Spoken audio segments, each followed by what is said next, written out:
Break के बाद एक बार फिर से आपका स्वागत है। उत्तराखंड में प्राकृतिक आपदा के कारण हुए महाविनाश के बाद हर घर में मातम पसरा है। देवभूमि पर कुदरत के कहर ने सब कुछ तहस नहस कर दिया है।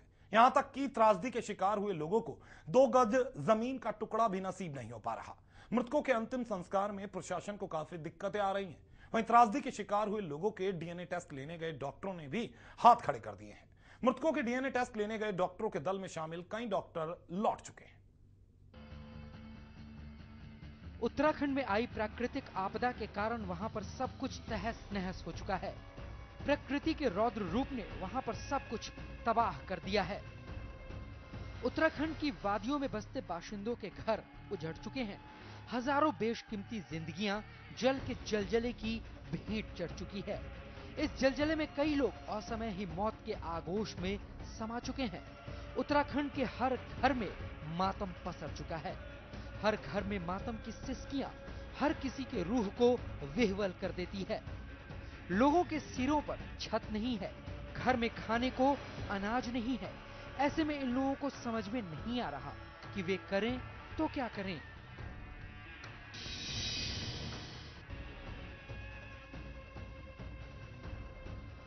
उत्तराखंड में अब तक कितने लोगों की मौत हो चुकी है, इसका आंकड़ा अब तक साफ नहीं हो पाया है। जल के इस जलजले में जो खुशनसीब थे वो तो किसी तरह मौत को मात देकर बच निकले, लेकिन जो इस प्राकृतिक आपदा का शिकार हो चुके हैं उन्हें 2 गज जमीन तक नसीब नहीं हो पा रही। उधर उत्तराखंड के मुख्यमंत्री ने प्रदेश में कई स्थानों पर फंसे लोगों को निकालने के लिए जारी राहत और बचाव कार्य की जानकारी दी।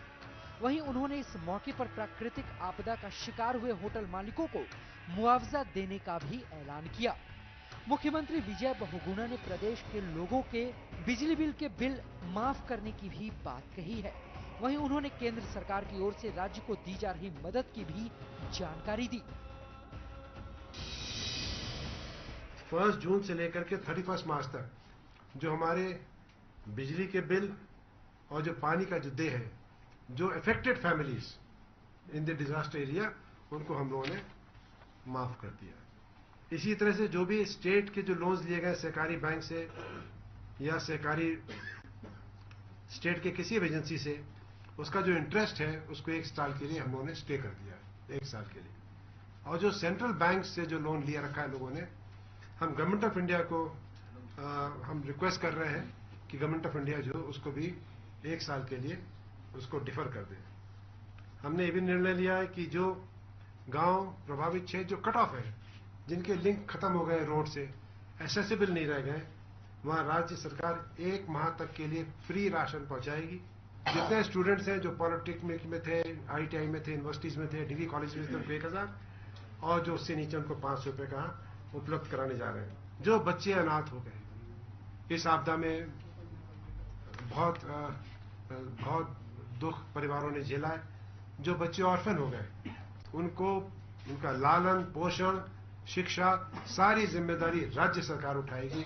राज्य सरकार का जो हमारा वुमेन एंड चाइल्ड मिनिस्ट्री है वो पॉलिसी बनाएगा और सारे ऑर्फन बच्चों का ये देखभाल हम करेंगे। उत्तराखंड में आई विपदा का असर अब तक कम होता नहीं दिख रहा। हालात पहले से सुधरने की बजाय बद से बदतर होते जा रहे हैं। पहले मौत को करीब से देखने वाले लोग अब इस आपदा की भेंट चढ़ने वाले लोगों को चिता तक पहुंचाने के लिए संघर्ष कर रहे हैं। इस आपदा में मरने वाले बदनसीबों के शवों की दुर्दशा हो रही है और शवों का दाह संस्कार करने में दिक्कतें पेश आ रही है। अब तक केवल 36 लोगों का ही दाह संस्कार हो पाया है और जो बच गए हैं उन्हें कफन तक नसीब होना तो दूर की बात, संस्कार के लिए शव जहां तहां पड़े हुए दिखाई देते हैं। हालात इतने बदतर हो चुके हैं कि मारे गए लोगों के सैंपल लेने गए डॉक्टरों ने भी हाथ खड़े कर दिए। दल में शामिल कई डॉक्टर तबीयत खराब होने के कारण लौट चुके हैं। वहीं डॉक्टरों ने प्रदेश सरकार को सलाह दी है कि केदारनाथ के हालात को देखते हुए यहां पर तमाम गतिविधियां बंद कर दी जाए। डॉक्टरों के मुताबिक केदारनाथ में चारों ओर इंसान और जानवरों के शव पड़े हुए हैं, जिसके चलते वहां पर हालात बद से बदतर हो चुके हैं।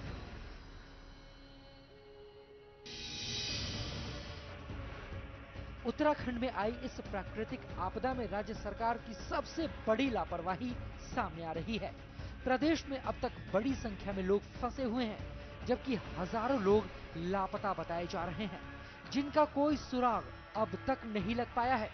वहीं विभिन्न सियासी दलों की ओर से इस मामले को लेकर राजनीति की जा रही है, लेकिन इस आपदा की भेंट चढ़ने वाले लोगों के दाह संस्कार को लेकर न तो प्रदेश सरकार गंभीर दिखाई दे रही है। यदि जल्द ही शवों का दाह संस्कार नहीं किया गया तो उत्तराखंड में बड़ी महामारी फैल सकती है।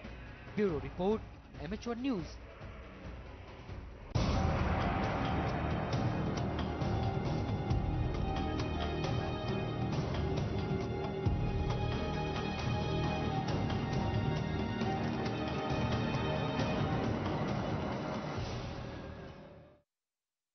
उत्तराखंड में प्राकृतिक आपदा के कारण केदारनाथ मंदिर में भी भारी तबाही हुई। मंदिर में लोग फिर से पूजा अर्चना को लेकर उतावले हैं, लेकिन मंदिर में पूजा कब शुरू होगी, इसे लेकर अब भी संशय बरकरार है। दरअसल मंदिर में पूजा की तैयारियों को लेकर मंदिर समिति के अध्यक्ष और कर्मचारियों में ठन गई है।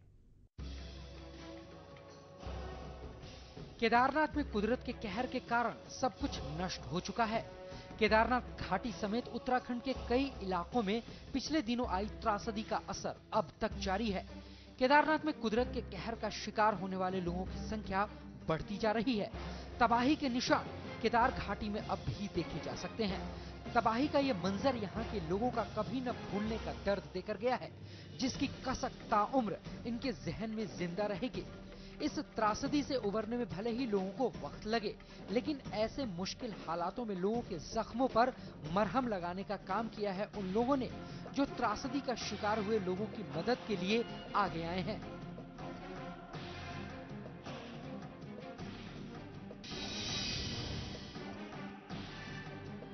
वहीं देश भर के सरकारी कर्मचारी भी अपने अपने स्तर पर आपदा का शिकार हुए लोगों की मदद के लिए आगे आए हैं।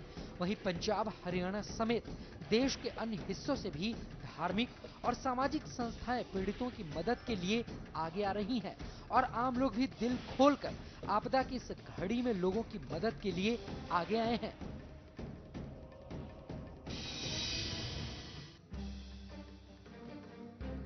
उत्तराखंड में आई इस भयानक त्रासदी से उबरने में लोगों को काफी वक्त लगेगा और हालात सामान्य होने में अभी पता नहीं कितना वक्त और लगेगा। लेकिन केदारनाथ में हुए इस कहर के बाद अब लोगों को केदारनाथ में पूजा का इंतजार है। लेकिन केदारनाथ मंदिर में पूजा कब होगी, इस बारे में स्थिति अब तक स्पष्ट नहीं हो पाई है।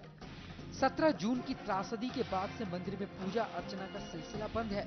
फिलहाल ऊखी मठ स्थित ओंकारेश्वर मंदिर में भगवान केदारनाथ की पूजा कराई जा रही है। वैकल्पिक स्तर पर पूजा को लेकर संतों की नाराजगी के बाद पिछले दिनों बद्री केदारनाथ मंदिर समिति की बैठक में 29 जून को 22 सदस्यीय दल ने मंदिर में सफाई और अन्य व्यवस्थाएं कराने का फैसला लिया था। तय हुआ था कि शुद्धिकरण के बाद मंदिर में भगवान केदारनाथ की पूजा शुरू कर दी जाएगी। लेकिन केदारनाथ में पूजा की तैयारियां मंदिर समिति के अध्यक्ष और कर्मचारियों के बीच उलझ कर रह चुकी है। कर्मचारियों ने वहां के हालात का हवाला देकर केदारनाथ में जाने से हाथ खींच लिए, तो उधर समिति अध्यक्ष ने फैसले पर दोबारा विचार के आग्रह को ठुकरा दिया। उन्होंने साफ कह दिया कि कर्मचारी मौसम साफ होने के बाद ही केदारनाथ जाएंगे। मंदिर अधिकारी का कहना है कि जब तक केदारनाथ में स्वास्थ्य, संचार और बिजली व्यवस्था बहाल नहीं होती, तब तक कर्मचारी वहां नहीं जाएंगे।